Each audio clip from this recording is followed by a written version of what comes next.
Hey folks, Jake and I are here to shoot a contest entry for Psycho Platter.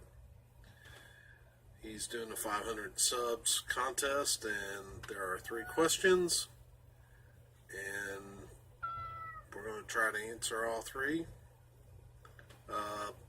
First question is about favorite bootleg. Well,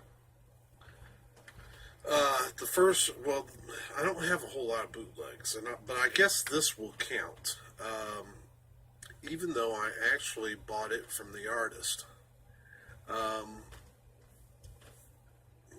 story is that I believe, if my memory serves right, a buddy of mine, Dave, and I went up to Asbury Theological Seminary. We were going up to see Terry Scott Taylor and Phil Madeira do a concert together. But what happened was that some of their buddies, who they had done group stuff with before, Derry Daugherty and of the choir and Mike Rowe of the 77s came up, and they had a group where they all performed together called the Lost Dogs. So basically what this turned into was an impromptu Lost Dogs concert. And I think Mike Rowe brought some 77s merch. I'm a huge 77s fan. Well, I'm a huge fan of all of those guys. I love the 77s, the choir, Daniel Amos, Terry Scott Taylor as a solo artist, Phil Madeira. I love all those guys. So, anyways, I bought this album from Mike Rowe. He did it, put it together with one of his bandmates, Mark Harmon. It's called Orbis. Actually, it's Orbis Roughs. So I don't know if this was the finished project or not. I do know that when this album became official, it had a much different cover. This is just printed off of the computer. Also, it was recorded on an Office Depot CD. And I had walked up, I think I had a question for Mike Rowe, and Mike just assumed I wanted it signed, which was fine. That's cool. And so he did. He signed it. So you see Tudale, Michael Rowe. I think the 77's Orbis thing he had already written on there prior. So, yeah, it's not really the official album, I don't guess. So I guess technically this is a bootleg that I bought directly from the artist. So that's Orbis. I really recommend, if you've never heard the 77s, to check them out. Great band. And I guess right here, I'll put a picture of the finished album. Maybe right here. Okay. So now we're going to talk about autographed. Even though that was autographed, I'll show a different CD. I've shown autographs on here before. I thought I'd show a different album this time. This needs a little backstory. So it just seems like, for whatever reason, I get a lot of jokes about my age, like I'm some kind of Ancient of Days type figure. Well, not the Ancient of Days, not like Old Testament Ancient of Days, but yeah, I just get a lot of people picking on me about my age. I guess I hang out with a lot of younger people. So one night, when I first started going to community group, which is basically, we have community groups at my church where a number of us get together every other week, and we'll have dinner or dessert, and we'll sit and have conversation, and a lot of times it'll be discussion about the sermon from the day before, and or prayer time where we pray for one another, and those are always good times. But this one particular night we sat down for dinner, and the conversation went like this. This young lady asked me, said, "Dale, did you ever have an 8-track tape player?" Yeah, I grew up in the 70s, so yeah, I had 8 tracks. Well, my grandpa, and I thought, no, she didn't. No, she didn't just do that to me. No, she didn't just, my grandpa's got one. No. So, and then here just recently, I showed an album on my Facebook page, and I'm Facebook friends with Vinyl Victim Brett,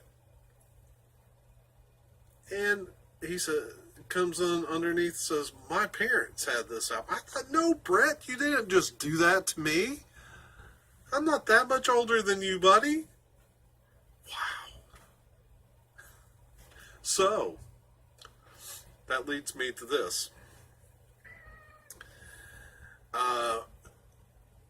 I had seen, this young artist's name, her name is Sarah Jarose.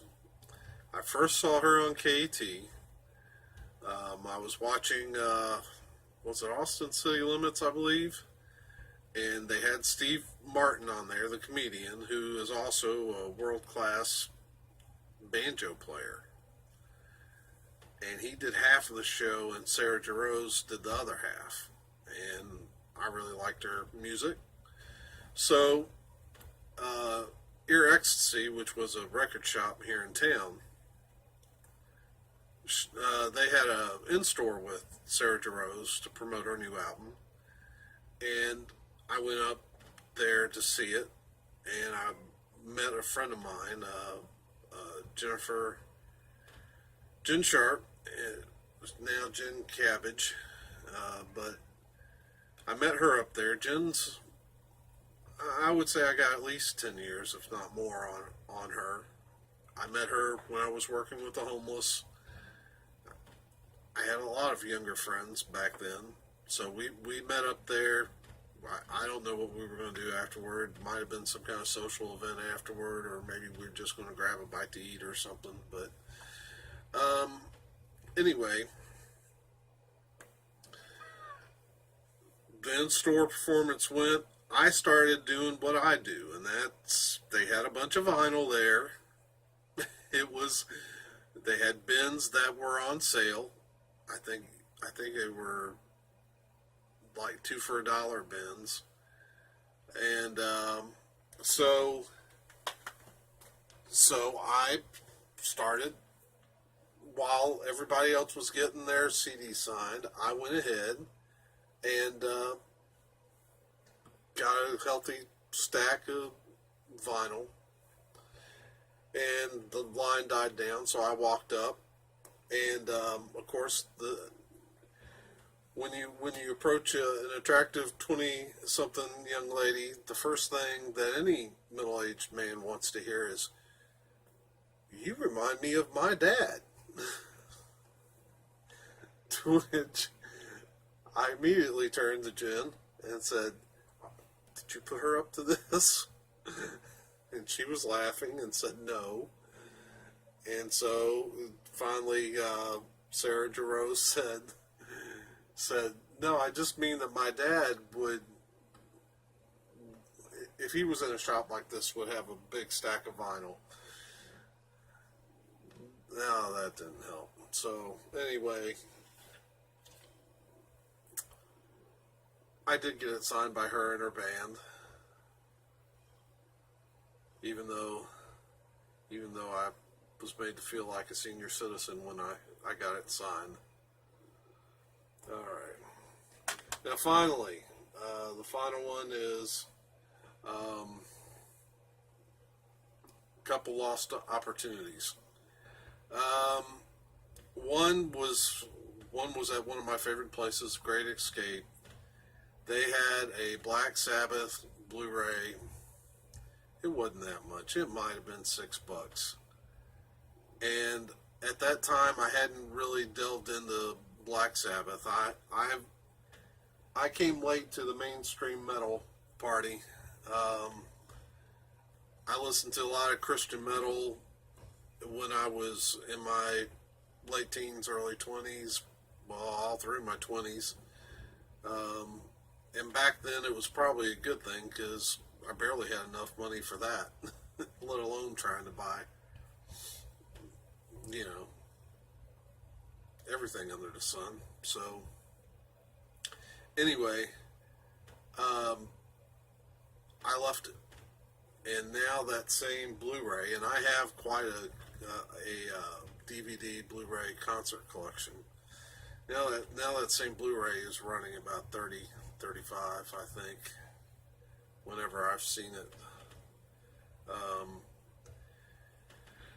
That's one lost opportunity, and then another one was recent too. It was at the Great Escape as well, and they had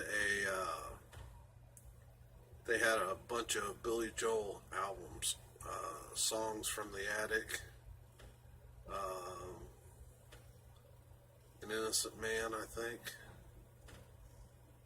I forget the kind of 50s album.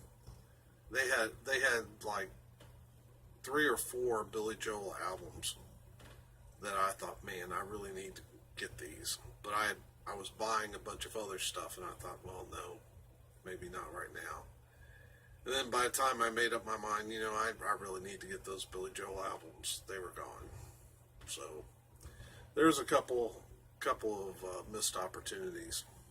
So anyway,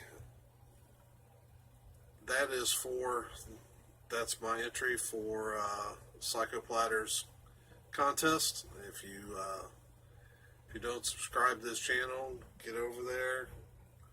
I can't imagine, he's at 500, so I can't imagine you knowing about me and not knowing about him. But if you just like plain talk fueled by coffee, hey, it's a great channel.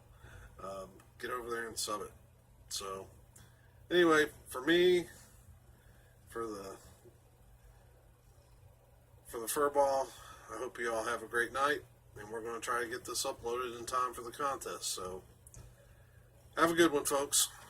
We'll see you later.